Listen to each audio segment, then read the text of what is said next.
गांव की बहन। फूलमती काकी, अंजलि दीदी के लिए शहर से फोन आया है, जल्दी से भेजो दुकान पे, नहीं तो फोन कट जाएगा। हाँ हाँ बेटा, अभी भेजती हूँ। अंजलि बेटा, तेरे लिए शहर से फोन है, सब काम छोड़ के जल्दी जाके सुन ले, नहीं तो फोन कट जाएगा। हाँ माँ, अभी जाती हूँ, जरूर मीनाक्षी दीदी का फोन आया होगा। हाय अंजलि। नमस्ते दीदी, मेरा मतलब हाय, कैसी हो आप? यहाँ तो सब ठीक है। मामा मामी कैसे हैं? तू कैसी है? मेरे तो एग्जाम्स होने वाले हैं, हर रोज कॉलेज जाना पड़ता है, lectures, extra classes, private coaching. ओ मैं तो इतना थक जाती हूँ, क्या बताऊँ। आपकी कॉलेज वाली बहन जी आपको इतना पढ़ाती है, तो घर कब जाती हैं आप दीदी? अरे नहीं नहीं, ये सब सिर्फ मेरी प्रोफेशन ही पढ़ाती, मैं अलग से दूसरे टीचर्स के पास भी पढ़ने जाती हूँ। दीदी फिर तो आप बहुत थक जाती होगी ना, आप ना पैदल मत जाया करो, टांगा ले लिया करो दीदी। नहीं मेरी भोली बहन, ना मैं पैदल जाती हूँ, ना ही यहाँ टांगा मिलता है, मैं बस से जाती हूँ और थोड़ी दूरी के लिए रिक्शा ले लेती हूँ। सच्ची? वहाँ पर टांगे नहीं, बस चलती है? वाह, वो भी हर रोज? हमारे गांव में भी बस आती है, दिन में 2 बार। यही तो खास बात है शहर की, यहाँ बसें पूरा दिन दौड़ती हैं सड़कों पर, और सिर्फ बसें ही नहीं, कार, स्कूटर और ट्रक भी, और तो और थोड़ी दूरी पर तो हवाई जहाज भी है, जहाँ से हवाई जहाज आसमान में उड़ते हैं। अच्छा दीदी, मैं फोन रखती हूँ, बुआ जी फूफा जी को मेरा नमस्ते कहना। हाँ माँ, हम लोग शहर में क्यों नहीं रहते? बुआ जी, फूफा जी और मीनाक्षी दीदी तो शहर में ही रहते हैं। अरे क्योंकि तेरे बुआ जी की शादी शहर में हुई थी, इसलिए बेटा। शादी से पहले वो भी तेरे पापा और दादा दादी के साथ गांव में ही रहती थी। तो फिर बा, मुझे शहर भेज दो ना, मैं भी शहर देखना चाहती हूँ। इतनी बार मीनाक्षी दीदी से शहर के बारे में सुन चुकी हूँ, अब मैं भी वहाँ जाकर देखना चाहती हूँ। बस आप मुझे शहर भेज दो। ठीक है, इस बार गर्मियों की छुट्टियों में कुछ दिन रह आना शहर, अपनी बुआ के घर। अब तो खुश ना? हाँ माँ, बहुत खुश। आप देखना, मैं शहर जाके कितने मजे करती हूँ। अंजलि अगले दिन स्कूल जाती है और वहाँ अपने सारे दोस्तों को अपने शहर जाने की बात बताकर चिढ़ाती है। अरे श्रद्धा, शीतल, सरोज, तुम लोग इन गर्मियों की छुट्टियों में कहाँ जा रही हो? एकादशी वाले गांव के मेले में। हम तो दूसरे गांव में नानी के घर जाएंगे, उनका घर नहर के किनारे है, बड़ा मजा आएगा। हम इस बार कहीं नहीं जा रहे, बल्कि हमारे घर में रहने के लिए मेहमान आएंगे। और तू? अरे मेरा क्या है, मैं तो बस पास वाले शहर जा रही हूँ, अपनी बुआ जी के घर, वहीं रहूंगी कुछ दिन। तुम लोग चिंता मत करना, मैं चिट्ठी लिखूंगी तुम सबको वहाँ से। पापा मुझे तो चक्कर आ रहे हैं, जी घबरा रहा है। बेटा शहर आने की जिद भी तो तूने ही की थी, अब पहली बार बस में चढ़ी है तो यही होना था।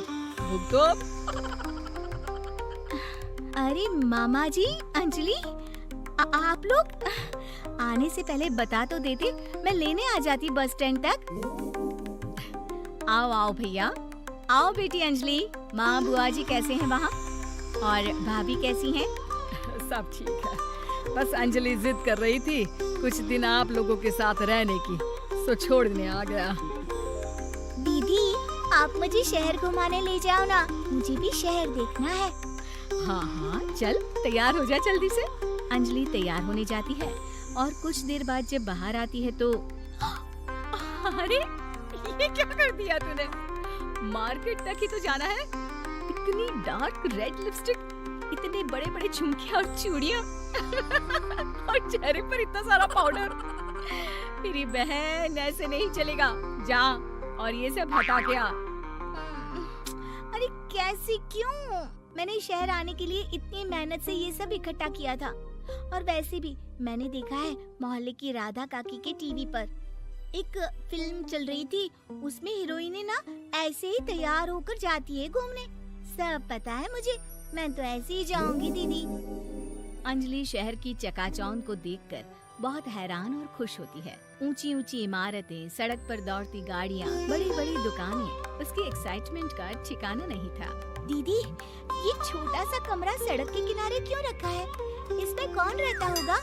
ये कमरा नहीं, पीसीओ है, पीसीओ। यहाँ पर लोग फोन करने आते हैं, सिक्का डालकर। ओह, हमारे गांव में तो दुकान पे ही जाते हैं बात करने। अच्छा चल, तुझे रेस्टोरेंट में खाना खिलाने ले चलती हूँ। Excuse me, 2 plate noodles please and 2 Cola. Meenakshi को ऑर्डर प्लेस करते हुए अंजलि बहुत ध्यान से देखती है और थोड़ी ही देर में ऑर्डर लेकर वेटर आ जाता है और खाना टेबल पर रख देता है। अरे, ये लंबी लंबी सेवइयाँ खाते कैसे हैं दीदी? और इसके साथ कोई अचार, प्याज, मूली कुछ भी नहीं दिया, बस ये छोटा सा पेट खुजाने वाला दे दिया है। गांव में तो छोटे छोटे चावल ही होते हैं जो कि हाथ से ही खा लेती हूँ। अब इसे कैसे खाऊं दीदी? एक्सक्यूज मी, एक चम्मच प्लीज और लिटिल प्याज और अचार और मूली और एक गिलास मट्ठा, वो बाद में। हाँ, अब ये सब सुनकर आसपास बैठे लोगों को हंसी आ जाती है। मीनाक्षी भी अपनी हंसी किसी तरह रोकने की कोशिश करती है और वेटर मुस्कुराता हुआ वहाँ से चला जाता है। अंजलि समझ नहीं पाती कि सब किस बात पर हंस रहे थे, लेकिन वो छिप जाती है। दीदी, मुझे लगता है कि मुझे इन सेवइयों को ऐसे ही खा लेना चाहिए, इसी पेट खुजाने वाले कांटे के साथ। एक काम कर, तू मुझे खाते दे, जैसे मैं खाऊं तो भी वैसे ही खा ले। ठीक है दीदी। अंजलि खाते खाते नूडल्स में सिरका ज्यादा डाल देती है, फिर ऊपर से नमक दानी से खेलते हुए काफी नमक भी अनजाने में छिड़क लेती है। अरे, ये क्या क्या खा लिया? अरे हाय हाय, कितना कड़वा है। पानी, पानी, ये काला शरबत ही पी लेती हूँ। और जल्दबाजी में अंजलि जल्दी जल्दी कोला पी लेती है, जिससे उसके नाक में झंझनाहट होती है। दीदी, मुझे ले चलो यहाँ से। मैं ये सब शहरी खाना नहीं खा सकती।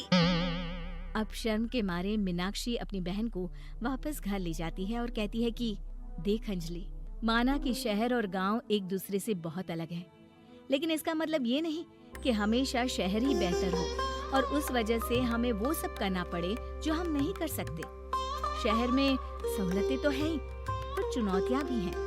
हम जहाँ भी रहें, हमें कभी अपने आप को कम या ज्यादा नहीं समझना चाहिए।